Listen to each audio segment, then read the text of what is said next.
The ninth reform area is the technology project should provide opportunities for teachers to collaborate with peers. When teachers use technology, and especially when they begin to use technology, it is important to provide opportunities for them to get together with their colleagues, with their peers, to talk about what's happening and what's working and what's not working.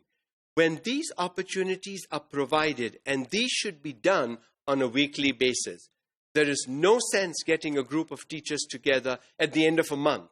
Talk about what worked in your technology classroom 4 weeks ago. No teacher is going to remember that.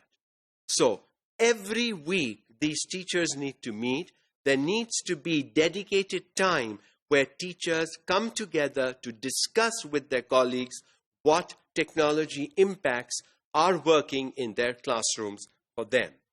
So the most ambitious and successful technology-supported projects typically were planned and executed by teacher teams rather than a teacher working alone. Because just remember, this is something new.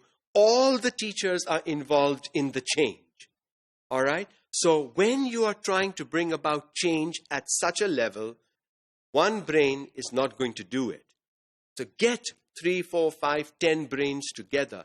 Let them come and develop the kind of collaborative projects that would help students learn, understand, and master the concept or topic that these teachers are trying to teach. So that's a reform. Why is this a reform? Because normally teachers wouldn't come together and talk about what happens in their classrooms.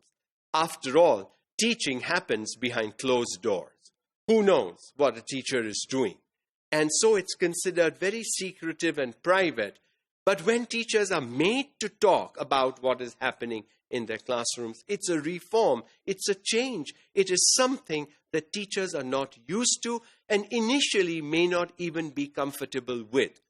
If these collaborative meetings with colleagues by teachers are to become really meaningful, it requires a very good administrator. Because if teachers are not sharing, if teachers are not talking, the administrator needs to throw prompts to make the teachers talk and make them feel comfortable about admitting that this did not work. That's not the problem when things don't work. The problem is when teachers give up when things don't work. When things don't work, it is time to reflect. It is time to go back and see, what could I have done differently that would have made this work? So, not to give up is the key over here. All the well-known advantages of teamwork, such as multiple sources of inspiration, expertise, and energy, apply to the difficult job of bringing off a student-centered classroom.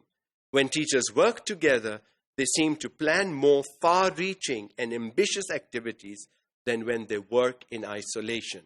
This is research-supported. Individuals who work on their own tend to limit what they can think or tend to limit the ambition or the stretch or the extent to which they would like to take a project. But when teachers work in teams, when people work in teams, you are willing to go the extra bit. You are willing to try out beyond the normal range. Why? Because you have support. Why? Because if it doesn't work, you are not the only one to blame. This entire team that put this together will have to come back, sit, thrash out, and see why it didn't work, what went wrong, what could be done differently, and then after a week, 10 days, 2 weeks, repeat the activity to see if the modifications you made, if the changes you made to the initial plan now make it work better.